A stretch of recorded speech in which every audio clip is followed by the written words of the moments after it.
والصلاة والسلام على سيد الأنبياء والمرسلين وعلى آله وأصحابه وأزواجه وأولياء أمته أجمعين. أما بعد فأعوذ بالله من الشيطان الرجيم. بسم الله الرحمن الرحيم. قال الله تبارك وتعالى في القرآن المجيد والفرقان الحميد: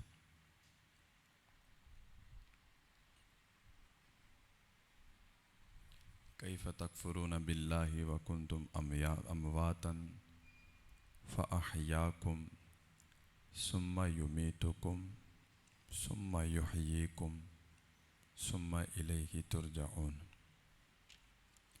آمنت بالله صدق الله مولانا العظيم. إن الله وملائكته يصلون على النبي يا أيها الذين آمنوا صلوا عليه وسلموا تسلیما. اب آپ محبت کے ساتھ مل کر پڑھیے: الصلاۃ والسلام علیک یا سیدی یا رسول اللہ وعلی آلک واصحابک یا سیدی یا حبیب اللہ. الصلاۃ والسلام علیک یا سیدی یا رحمۃ للعالمین وعلی آلک واصحابک یا سیدی یا محبوب رب العالمین.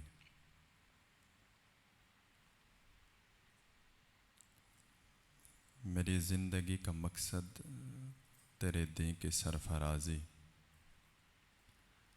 میری زندگی کا مقصد تیرے دین کی سرفرازی. میں اسی لیے مسلمان، میں اسی لیے نمازی. کریمہ ببخشائے برحال ما کہ ہستم اسیر کمند ہوا.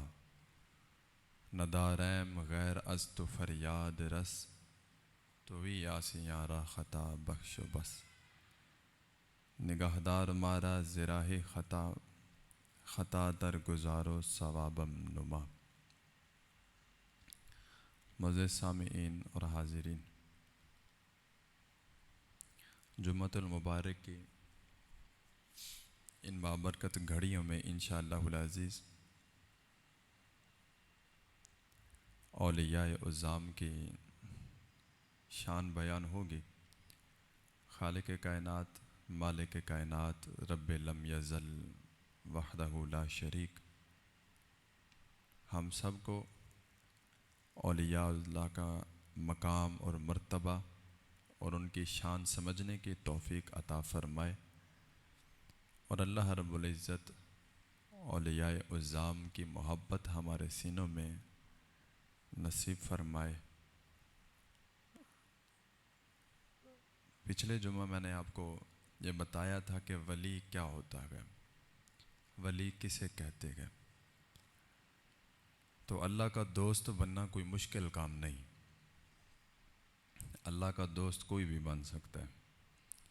اور آج میں پڑھ رہا تھا کہ یہ ضروری نہیں ہے کہ کوئی بندہ مجاہدے کرے یا جس کے سفید بال ہیں تو وہی ولی بنے گا. جس کی اندر کی دنیا بدل جائے، جس پر نگاہ کرم ہو جائے، چاہے وہ چھوٹی عمر کا ہی کیوں نہ ہو، وہ ولی بن جاتا ہے. کیونکہ ولی کا عام فہم معنی جو ہے وہ دوست. تو اللہ کا دوست کوئی بھی بن سکتا ہے. کوئی قید نہیں ہے کہ سفید بال آئیں گے جب ہی جا کے بندہ ولی بنے گا، یا یہ قید نہیں ہے کہ آپ نے اتنے سال عبادت و ریاضت کرنی ہے تو پھر آپ ولی بنیں گے. بس مرشد کی نگاہ ہو اور مرشد کامل ہو تو بندہ ایک نظر میں ولی بن جاتا ہے. اور اگر دل کی دنیا اس طرح نہیں ہے جیسے کہ ہم جیسے گنہگاروں کی ہو، تو وہ بندہ ولایت کے مقام اور مرتبہ سے زیادہ دور نہیں ہوتا. یہ لکھا گیا ہے کہ ولی وہ ہوتا ہے سب سے بڑی نشانی ہے کہ ولی اسے کہا جاتا ہے کہ جس کو دیکھیں تو خدا یاد آ جائے. ولی وہ ہوتا ہے جس کو دیکھیں تو خدا یاد آ جائے, جس کو دیکھیں تو خوف خدا آ جائے. وہ ولی نہیں ہوتا کہ جو نہ خود نماز پڑھے نہ مریدوں کو پڑھنے دے. وہ ولی نہیں ہوتا, کیونکہ دوست تو دوست کی بات کو مان کے زندگی گزارتا ہے. یہ تو اللہ رب العزت کی مخالفت میں چل رہے ہوتے, تو یہ ولی کیسے ہوگا؟ جو دربار ہے, بزرگان دین تو حق ہے. اب یہ 3 دن داتا صاحب کا عرس چلا ہے. آپ نے داتا حضور کے عرس میں شرکت کی ہوگی, میں نے بھی کی ہے. تو کہیں پر بھی تعلیمات گنج بخش نظر نہیں آئی. اس کی وجہ یہ ہے کہ ہم نے داتا حضور کے عرس کو غلط زاویے میں لے لیا. داتا حضور نے اپنی کتاب جو کشف المحجوب شریف تصنیف فرمائی ہے, اس کو ہم پڑھیں یا داتا حضور کی سوانح حیات ہم دیکھیں, تو نہ داتا حضور نے کوئی بینک بیلنس بنایا, نہ آپ کی کوئی جائیداد, نہ کوئی زمینیں, نہ گاڑیاں, نہ آل اولاد, کچھ بھی نہیں. آپ کتنا دور سے چلے اور لاہور میں آ کے ڈیرا لگایا. تو یہاں سے صرف اور صرف ایک ہی پیغام ملتا ہے کہ اپنی زندگی کو رب تعالیٰ کے راستے میں اگر وقف کر دو گے, اگر یہ دنیا تمہارے دل سے نکل جائے گی, تو دنیا والا تمہارے اوپر وہ انعامات فرمائے گا کہ رہتی دنیا تک لوگ تجھے یاد رکھیں گے. اب میرے خیال سے داتا حضور کا 980واں عرس تھا یہ, مطلب 1000 سال گزر گیا. اب 1000 سال گزرنے کے بعد بھی لوگوں کی یہ محبت, یہ عقیدت دیکھ کر دل جھوم جاتا ہے اور زور سے کہتا ہے کہ باری تعالیٰ تو نے سچ ہی فرمایا ہے کہ فَاذْكُرُونِی أَذْكُرْكُمْ, کہ تم میرا ذکر کر میں تیرا ذکر کروں گا. مطلب تو میرا ذکر کر, تو مجھے یاد رکھ جب تک تیری زندگی ہے, جب تک تو زندہ ہے تو مجھے یاد رکھ. اور یہ میرا وعدہ ہے کہ رہتی دنیا تک تیرا ذکر باقی رکھنا میرا کام ہے. اذکرکم کا مطلب یہ ہے کہ میں تیرا ذکر کروں گا. کیسے ہوگا؟ کہ لوگوں کے دلوں میں تیری محبت پیدا کر دوں گا. اب نہ آپ نے داتا حضور کو دیکھا, نہ میں نے دیکھا, نہ ہم نے کوئی کرامت دیکھی, نہ ہم نے کچھ بھی نہیں ہمیں اس چیز کا پتہ. لیکن اس کے باوجود بھی داتا حضور سے ہماری والہانہ محبت اور عقیدت اس بات کا منہ بولتا ثبوت ہے کہ جس نے رب سے لگائی ہے دنیا تو خوب اسی نے کمائی ہے, باقی تو سب نے ضائع کیا اپنی زندگی کو. تو میں آپ کو بتا رہا تھا کہ ولی کی پہچان یہ ہوتی ہے کہ جس کو دیکھیں تو خدا یاد آ جائے, جس کی صحبت میں بیٹھیں تو اللہ یاد آ جائے. ایک ولی کامل ایسے کہ جن کی صحبت میں بیٹھنے والے شخص کی حالت یہ ہوتی تھی, کیفیت یہ ہوتی تھی کہ اگر وہ سچے دل سے آتا تھا, عقیدت اور محبت کے ساتھ آتا تھا, تو اس کو حضور پاک علیہ الصلوۃ والسلام کی زیارت ہو جاتی تھی. ان بزرگوں کی, وہ ولی کامل کی یہ طاقت تھی. اللہ نے آپ کو یہ مقام اور مرتبہ دے رکھا تھا. تو باقی تو سب مانتے تھے آپ کو, لیکن گھر میں نہیں مانتا تھا کوئی. وہ کہتے ہیں نا کہ جی گھر کا پیر جو ہے نا اس کو کوئی نہیں مانتا, گھر کا مولوی کو کوئی نہیں مانتا, گھر کا عالم کو کوئی نہیں مانتا. تو وہ بھی ایسے وہ ولی کامل تھے, لوگ ان کی صحبت میں بیٹھا کرتے تھے, اللہ اللہ کیا کرتے ہیں. لیکن آپ کی جو بیگم تھی, جو آپ کی شریک حیات تھی, وہ کہتی تھی کیا آپ پیر لگایا ہوا ہے, ولی آپ رب کے ولی ہیں, آپ پیر ہیں, مرشد ہیں, رہبر ہیں, ہمیں تو کچھ نہیں نظر آتا. اور کہیں اس نے دیکھ لیا کہ صبح کے وقت نا ایک ولی کامل آسمان میں اڑ رہے تھے، تو انہوں نے بولا ولی تو یہ ہے جو آسمان میں اڑ رہا ہے، اور میرا بندہ کہتا ہے کہ جی میں ولی ہوں میں ولی ہوں، کبھی کچھ دیکھا تو نہیں۔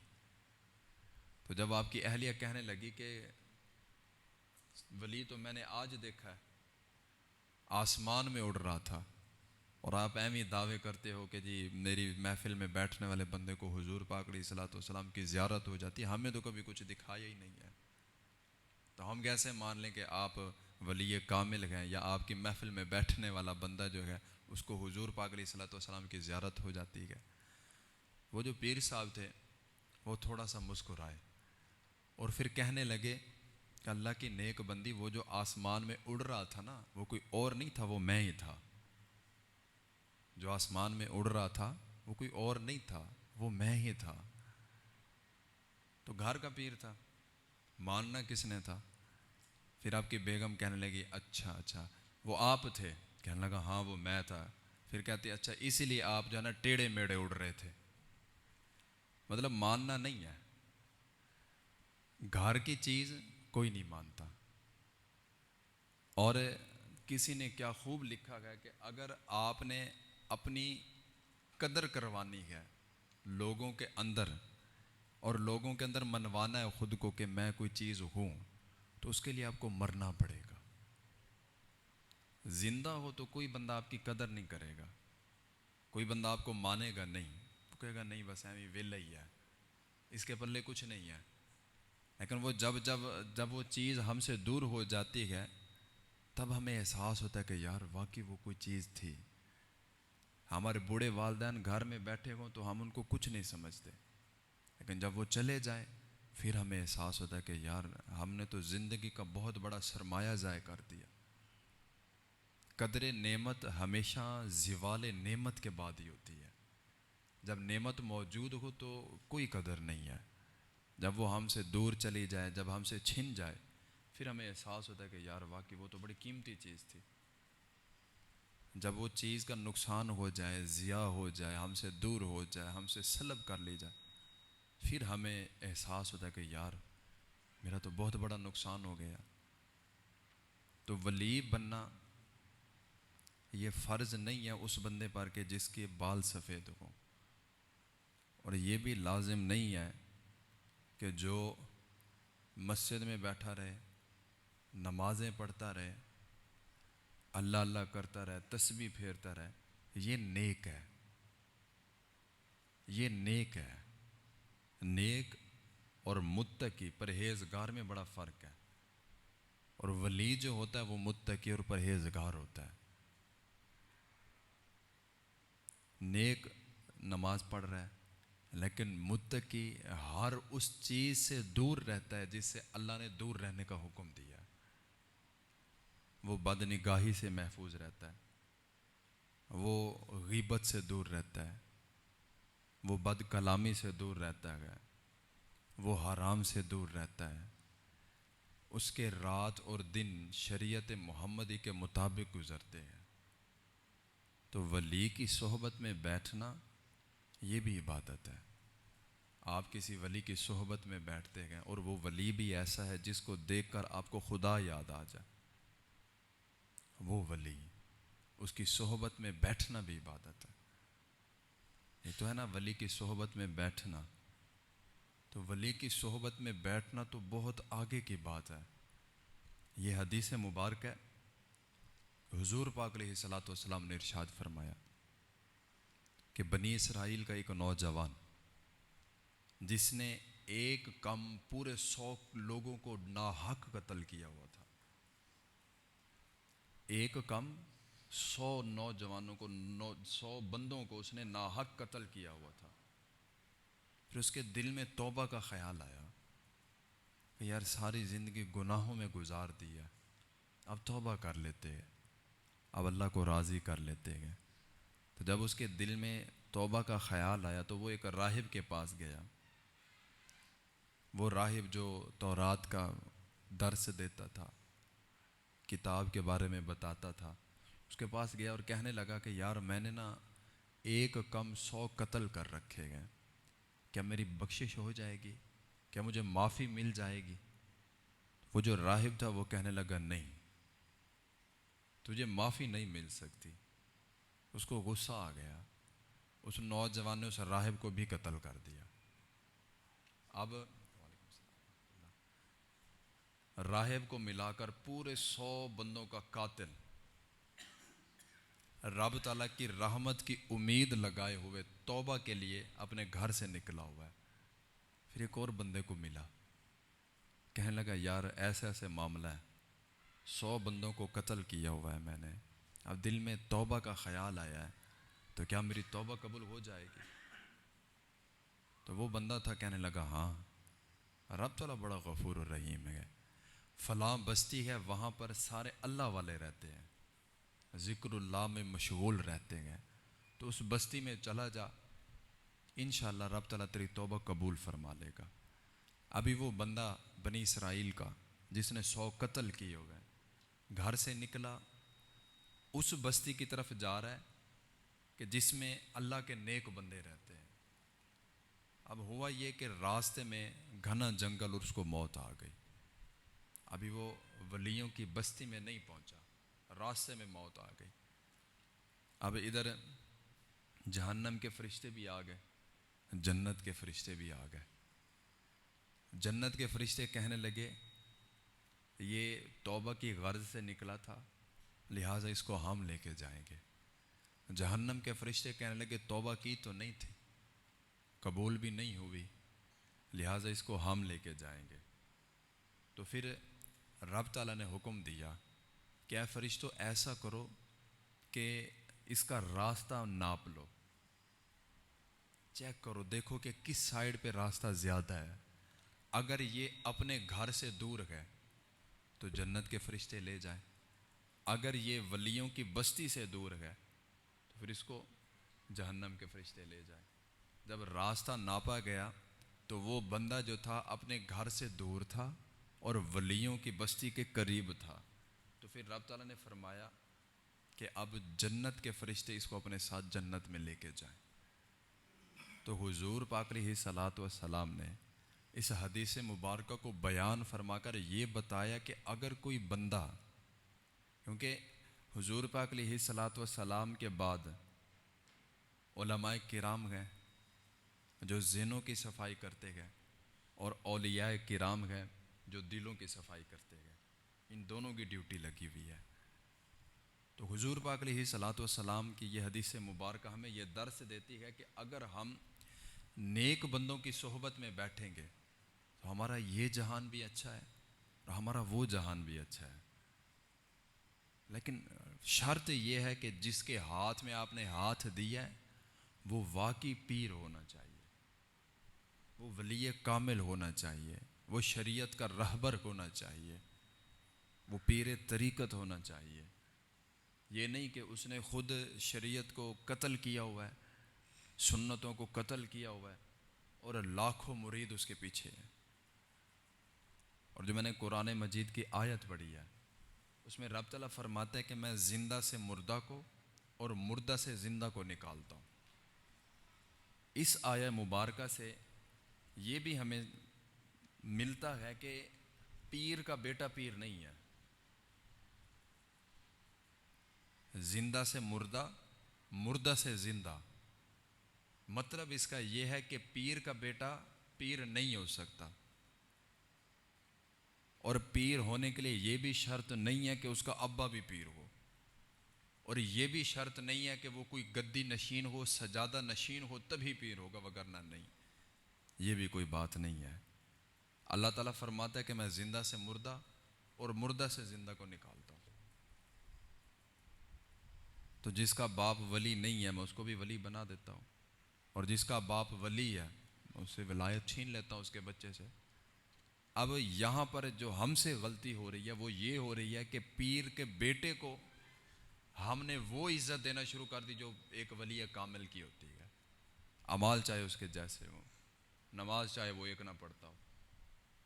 یہاں تک بھی میں نے دیکھا ہے کہ جو پیر ہوتے گئے، ان کے جو صاحبزادے ہوتے گئے، ان کے جو بچے ہوتے گئے، بچوں کے بچے ہوتے گئے، وہ تو دور، وہ جس گاڑی میں بیٹھے ہوتے اس گاڑی کو بھی لوگ چوم رہے ہوتے ہیں. کیوں بھائی؟ اور پیر بھی ایسے ایسے بنائے ہوتے ہیں کہ حضرت جی جن کے بال، حکم ہے کہ یہاں تک بال ہونے چاہیے، اس سے نیچے نہیں. اور جن کے بال بھی میں کہتا ہوں سرکار گود میں انہوں نے لپیٹ کے رکھے ہوئے ہیں، وہ پیر بنا ہوا ہے.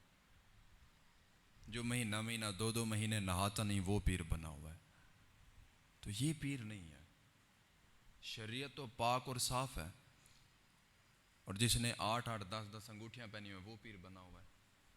اور پھر ہم نے تعلیمات اولیاء کو بھلا کر غلط راستے کو اختیار کر لیا اور ہم غلط سائڈ پہ نکل پڑے. اب داتا حضور کے عرس سے نوجوان آئے ہوں گے، مجھے بھی ملتے ہیں، میں نے 2 3 دفعہ اتروائی بھی ہیں وہ انگوٹھیاں وغیرہ، دھاگے وغیرہ. پوچھا بھئی یہ کہاں سے لے کے آئے ہو؟ یہ جی میں بابا فرید گیا تھا وہاں سے لے کے آیا ہوں. یہ میں داتا حضور گیا تھا وہاں سے لے کے آئی ہوں، یہ انگوٹھی، یہ چھلے. پھر صرف ایک سوال ہوتا ہے کہ یار مجھے یہ بتاؤ کہ کیا داتا حضور خود یہ دکان لگا کے بیٹھے ہوئے ہیں؟ کیا داتا حضور نے حکم دیا کہ آپ نے یہ پہننے ہیں؟ کیا یہ تعلیمات اولیاء میں ہے؟ نہیں ہے. اب دیکھیں ہم نے کس چیز کو پسند کیا؟ جس میں شیطان راضی ہوتا ہے. اب تعلیمات اولیاء کو ہم نے اس اینگل سے دیکھا کہ وہاں پر جانا ہے، وہاں سے دھاگے لے کے آنے ہیں، وہاں سے انگوٹھیاں لے کے آنے اور ان کو پہن لینا ہے، لاکٹ لے کے آنے ان کو پہن لینا ہے. لیکن اولیاء کی تعلیمات پر ہم نے عمل نہیں کیا. اب 3 دن جو عرس رہا ہے، ہر بندہ اپنے گھر سے ڈھول کی تھاپ پر چادر لے کے جا رہا ہے. تو یہ جائز ہے؟ حرام ہے یہ چیز. داتا حضور جا رہے ہیں جی، یہاں سے گجر صاحبان دودھ لے کے جا رہے ہیں اور راستے میں لوگوں کو گالیاں دیتے ہوئے جا رہے ہیں، اور اتنا زور زور سے انہوں نے شور مچایا ہوا ہے کہ سمجھ نہیں لگتی کہ یہ جا کہاں رہے ہیں. کہ یہ ثواب کا کام ہے؟ کہ داتا حضور کی تعلیمات یہ ہیں. 3 دن داتا حضور کا عرس رہا. مجال ہے حضرت جی ہمیں کوئی اس سے تعلیم ملی ہو، کوئی سیکھنے کو ملا ہو. کیا ملا؟ صرف غلط کام ملے، بے حیائی، عریانی، فحاشی. یہ تو عرس نہیں ہے. داتا حضور نے اپنی زندگی میں نماز اور قرآن کو اپنی زندگی کا شعار بنا کے رکھا. تو داتا کو ماننے والے کیا کرتے ہیں؟ اور پھر ان کو دیکھ کر لوگ کہتے ہیں کہ یار یہ دیکھو یار، اب یہ دربار پہ جا رہے ہیں. اور حالت کیا ہے؟ حالت یہ ہے کہ حضرت جی ڈھول بجاتے ہوئے جا رہے ہیں. وعلیکم السلام. ڈھول بجاتے ہوئے جا رہے ہیں. ہاں جی یہ سنی ہے. اور پھر جا کے دربار پہ ماتھا ٹیک دینا، دربار پہ جا کے اس طرح حاضری دینا کہ دیکھنے والے کو ایسا محسوس ہو کہ یہ سجدہ کر رہا ہے. تو یہ بھی گناہ ہے. ڈھول بجاتے ہوئے جانا بھی گناہ ہے. اور وہاں پر جا کر اس طرح کے کام کرنا جس کا شریعت میں وجود ہی کوئی نہیں ہے. عجیب سی رسومات آ گئی ہیں، عجیب سے معاملات ہو گئے ہیں جی، سمجھ کوئی نہیں لگتی. اور یہ ہمارے بھولے والے سنی حضرات، ولیوں کو ماننے والے، کوئی کس کے دربار پہ جا کے بیٹھ گیا، کوئی کس دربار پہ جا کے بیٹھ گیا، کوئی کس کو ماننے لگ گیا، کوئی کس کو ماننے لگ گیا، پتہ ہی کوئی نہیں ہے کہ یہ ہے کیا چیز.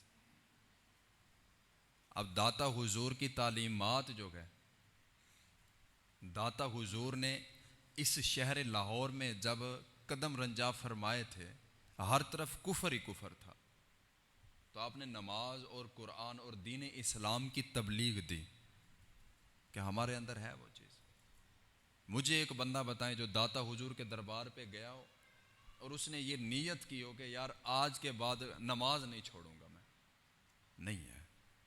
یا کوئی بندہ داتا حضور کے عرس پہ گیا ہو اس محبت اور عقیدت کے ساتھ کہ یار میں سنت کے مطابق داڑھی رکھوں گا. یا کوئی بندہ داتا حضور کے عرس پہ گیا ہو اور اس نے یہ نیت کی ہو کہ میں قرآن مجید کا حفظ کروں گا یا ناظرہ قرآن مجید پڑھوں گا. نہیں. کیا منت مانی جاتی ہے؟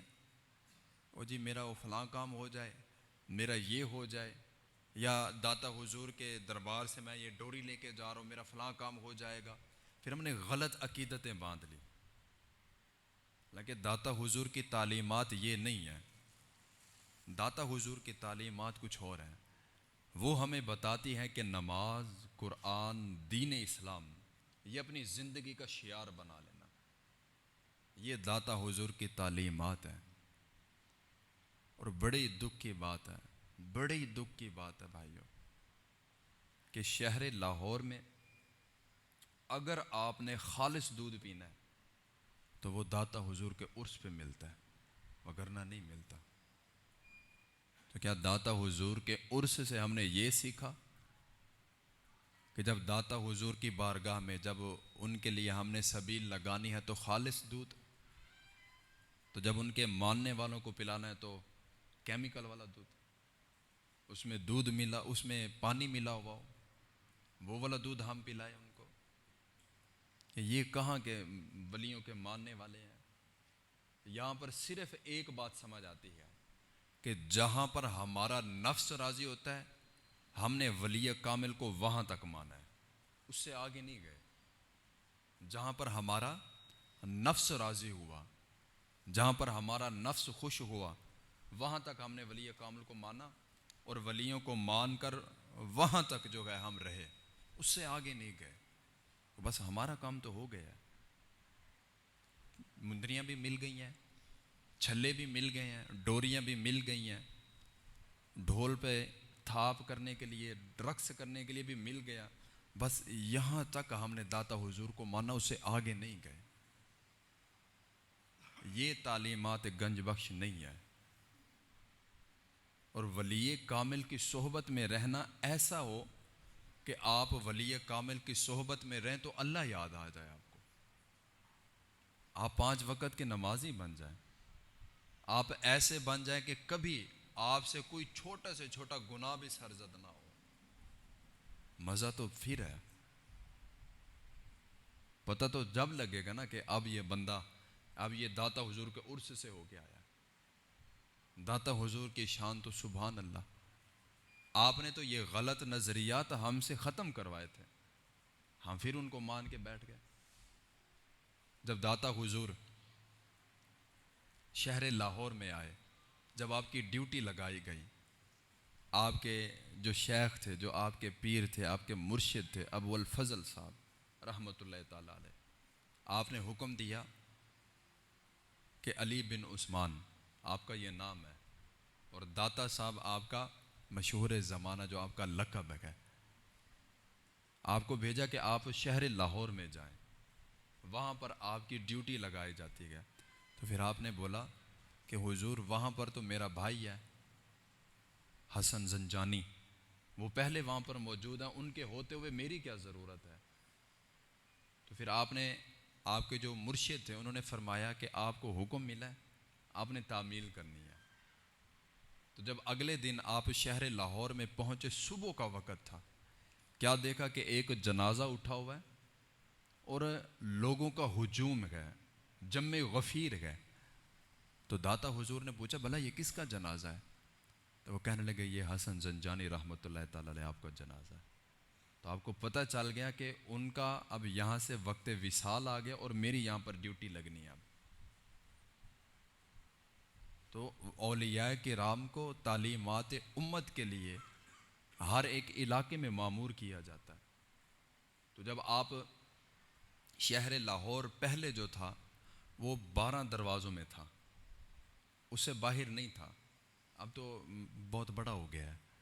اس وقت شہر لاہور صرف 12 دروازوں کے اندر ہوا کرتا تھا بس. تو آپ نے لاہور سے باہر بیابان جگہ جہاں پر آج آپ کا مزار شریف ہے، ادھر آپ نے ڈیرا لگایا، اللہ اللہ کر رہے ہیں. تو ایک مائی صاحبہ گزری، دودھ لیا ہوا ہے، یہ وہاں سے چلا تھا یہ سسٹم، دودھ لیا ہوا ہے گڑوی میں اور لے کے جا رہی ہیں.